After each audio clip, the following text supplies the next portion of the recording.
kembali bersama kami, masih kita perbincangkan mengenai maraknya kecelakaan proyek infrastruktur yang menelan korban, begitu ya. Sekarang pandangan dari Pak Hasuruan Siombing selaku pakar pengadaan barang konstruksi bagaimana terkait dengan kecelakaan yang marak akhir-akhir ini. Terima kasih, Mbak Lulu. Yang pertama kita memang harus prihatin ya masalah kecelakaan. Ini masalah kecelakaan ini sebenarnya tidak enak untuk diperbincangkan. Di masalah nyawa itu tetap nyawa. Masalah orang terluka tetap terluka. Tidak ada yang kita bicara manusianya begitu ya. Tidak ada yang mau terluka. Nah, ini sejak beberapa hari yang lalu saya juga menulis opini di beberapa media dan banyak sekali tanggapan. Nah, saya ungkapkan di situ bahwa permasalahan kecelakaan konstruksi tidak lepas dari pengadaan barang jasa. Sebenarnya di dalam pengadaan barang jasa semua itu sudah diatur. Prosedurnya seperti apa sih kalau bicara mengenai pengadaan barang dan jasa konstruksi ini? Sudah diatur. Jadi ada proses pemilihan, di situ sudah ada kualifikasi yang harus dipenuhi. Ini semua yang terjadi adalah masalah konstruksi yang kompleks. Jadi bukan yang sembarangan. Sehingga sebenarnya sejak awal pun sudah harus aware bahwa pekerjaan itu kompleks, mengandung risiko. Itu yang pertama. Kedua, di dalam kontraknya sendiri itu ada juga diatur secara detail, termasuk sanksi. Nah, ini terkait, kebetulan kita, ini bagus ini, momentum yang bagus untuk kita di konstruksi, untuk kita mereview kembali apakah kebijakan kita sudah benar-benar sesuai dengan yang dibutuhkan oleh masyarakat. Karena tadi Pak Firdaus, Pak Dandung, juga Pak Alvin Lee sudah mengatakan bahwa target infrastruktur ini tinggi sekali. Jadi ada namanya program strategis, ada program prioritas, ditambah lagi yang baru namanya yang dari Bappenas PINA. Jadi ini banyak sekali. Nah, di dalam Undang-Undang Nomor 2 2017 yang baru tentang konstruksi. Iya, sebenarnya Undang-Undang Jasa Konstruksi tersebut sudah mengatur. Jadi mengatur terutama tentang keselamatan. Nah, keselamatan dan sanksinya ada di situ.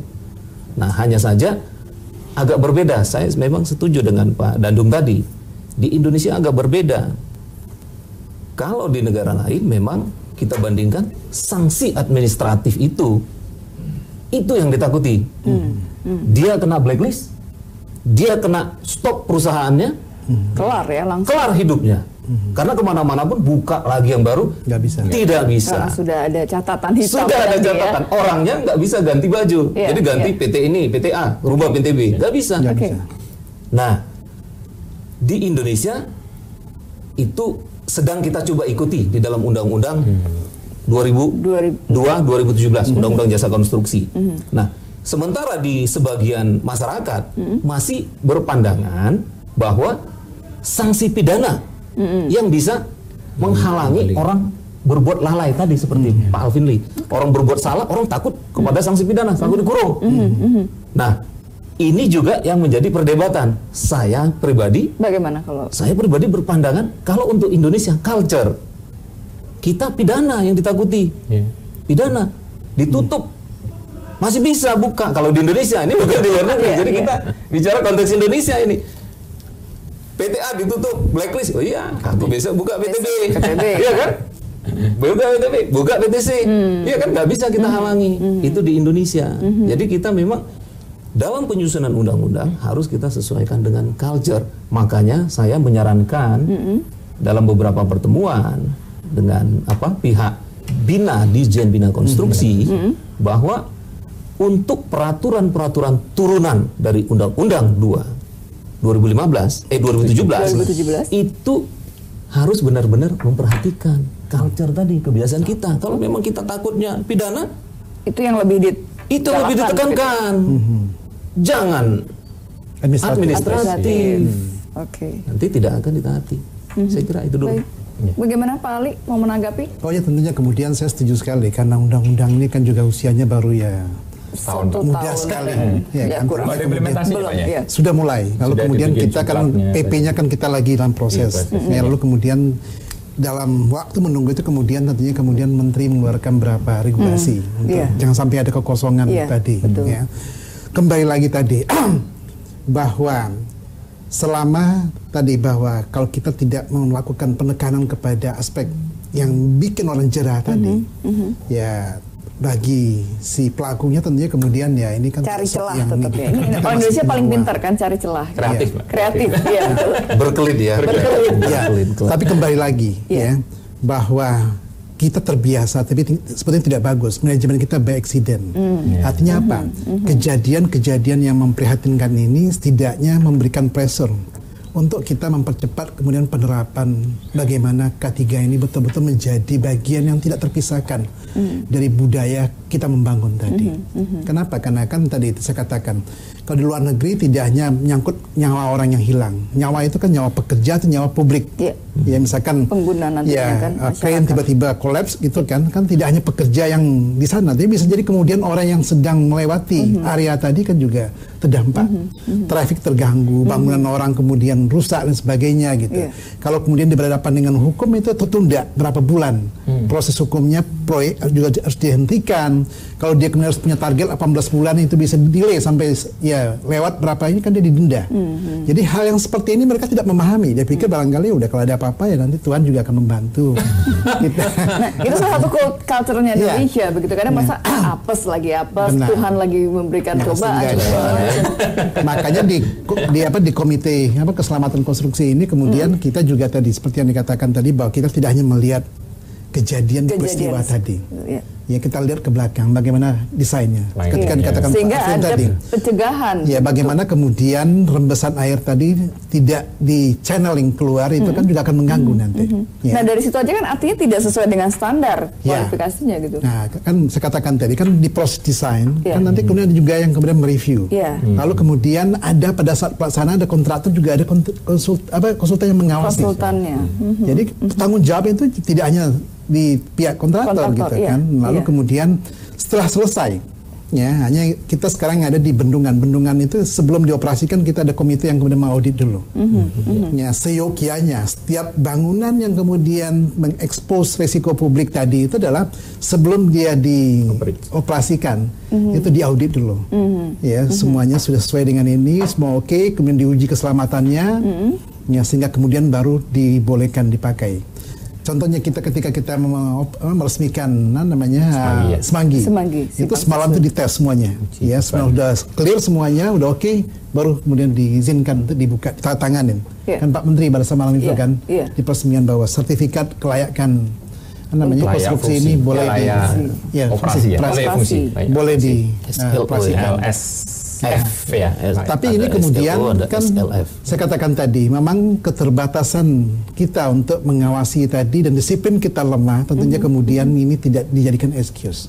Nah bagaimana caranya? Artinya apa? Apa yang mesti dilakukan? Ya sekarang kan ini dengan case ini ya tentunya kemudian pemerintah dalam hal ini Kementerian PUPR juga akan melakukan tindakan-tindakan yang sifatnya tadi itu bagaimana meremedial efek jerah. Ya termasuk juga tadi. Ya, hanya kan kemudian pertanyaannya, kok ya kejadian eksiden ini kebanyakan adalah dikerjakan oleh kontraktor BUMN. Ya kan? Itu menjadi dari sisi pengadaan. Nah, ini ada juga saya tuliskan. Dari sisi pengadaan ada yang salah kali Pak ya? Ada yang salah.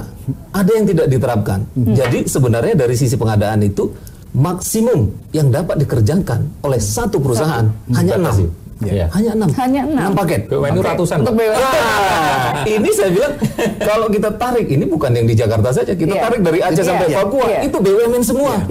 Satu perusahaan ratusan loh. Ini batasannya di dalam Perpres hanya 6. Nah ini bagaimana?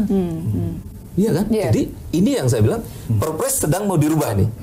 Perpres pengadaan sedang akan direvisi. Nah keluar Undang-Undang 2 2017 tentang jasa konstruksi. Jangan sampai aturan di bawah undang-undang ini bertentangan lagi dengan Perpres. Jadi ini memang saat yang baik Pak Firdaus untuk mensinkronkan. Jadi jangan sampai itu tadi. Kalau memang ini harus tegas saja. Yang mau dipakai itu mau dipakai nggak ini Perpres pengadaan? Karena di draftnya masih tetap 6 itu. Kalau masih tetap 6, seluruhnya harus di stop. Wah ini bahaya. Karena sudah melanggar ini. Sudah melanggar seluruhnya. Jadi harus di stop. Nah, ini bagaimana gitu kan? Ini harus benar-benar clear ada gimana di sini. Iya. Melanggar ini Pak, peraturan gimana? Itu jelas masuk kategori maladministrasi. Maladministrasi tentunya ada prosesnya, yaitu nanti dari Ombudsman akan melihat ini apa proses yang dilalui, peraturan yang dilanggar, dan kenapa terjadi pelanggaran itu, apakah kesengajaan atau tidak ada pilihan lain atau ada kebijakan lain. Tapi kalau kebijakan seharusnya pemerintah ini juga ganti dulu peraturannya. Kan peraturannya bikin pemerintah sendiri. Betul. Jadi sebelum melakukan sesuatu, kalau memang peraturan itu melarang, ya jangan dilanggar, peraturannya yang diubah dulu. Karena harus ada payung hukum ya untuk bisa. Ini sebab implikasinya kemana-mana. Kalau BUMN boleh, kita katanya adil, swasta juga harus boleh dong. Nah, ini kita juga harus mencari kenapa pemerintah melakukan ini. Apakah ada keberpihakan harus BUMN atau ketidakpercayaan pada swasta? Atau mungkin ada hal-hal lain. Kalau dengan BUMN keuangannya agak gampang mulur-mulur sedikit kan. Tapi kalau dengan swasta kan nggak bisa. Mungkin ini kan ada faktor-faktor itu ya. Betul kan, kami juga dari pihak swasta, Pak Kadin juga sudah bersuara keras mungkin sejak awal tahun 2017 bahwa dominasi teman-teman BUMN itu terlalu powerful gitu kan. Saat ini. Pernah Pak Basuki itu membuka data gitu bahwa kira-kira untuk proyek di atas 100 miliar itu 60 sekian persen adalah dikerjakan BUMN. Kemudian yang 40 sekian dikerjakan oleh teman-teman swasta. Menurut beliau ini adil. Kemudian kita bertanya, yang 50 sekian persen itu kan dikerjakan oleh BUMN karya yang jumlahnya hanya 6 atau berapa sekarang? Sekitar itu 6. Iya, 5 atau 6 ya? 5 atau 6. Ya? Itu mengerjakan 5,5-nya Pak. 7 ya? 7. Nah, itu mengerjakan separuh dari APBN di atas 100 miliar. Kemudian sisanya yang teman-teman BUMN yang teman-teman swasta kami yang dikasih itu 50%, tapi jumlahnya ribuan. Jadi bisa dibayangkan gitu beban teman-teman BUMN karya Pak, terutama di bidang konstruksi dan infrastruktur itu luar biasa dan tentunya sangat normal ketika satu perusahaan ganti disabakkan 6 itu kan masuk. Tapi kalau kemudian satu perusahaan misalnya sebut aja Utama atau Wijaya gitu mengerjakan ratusan proyek, pasti konsentrasi menjadi terpecah menjadi banyak. Kemudian juga dia harus menyediakan sumber daya yang qualified, yang semua qualified untuk proyek juga pasti bukan pekerjaan yang mudah, sehingga level kehati-hatian cek receknya pasti menjadi drop Pak. Nah itulah mungkin yang kemudian menjadi salah satu trigger ya. Walaupun mungkin bukan satu-satunya, tapi tentunya Pak, kami dari swasta juga ya ini belum adil lah gitu kalau dikatakan bahwa swasta hanya mendapat separuh jumlahnya yang banyak, yang BUMN cuma 7 mendapatkan separuh juga. Itu kira-kira kalau itu. Saya setuju kalau itu di-remind lagi Pak peraturan bahwa satu perusahaan misalnya 6 atau direvisi yang masuk akal lah. Kalau 6 mungkin terlalu kecil gitu ya. Misalnya karena dengan volume pekerjaan infrastruktur dihitung kembali berapa dengan sih situasi dan kondisi dengan segala macam kebutuhan. Ini menarik sekali. Tapi tahan dulu Pak Alvin, kita kembali saat lagi tetaplah bersama kami.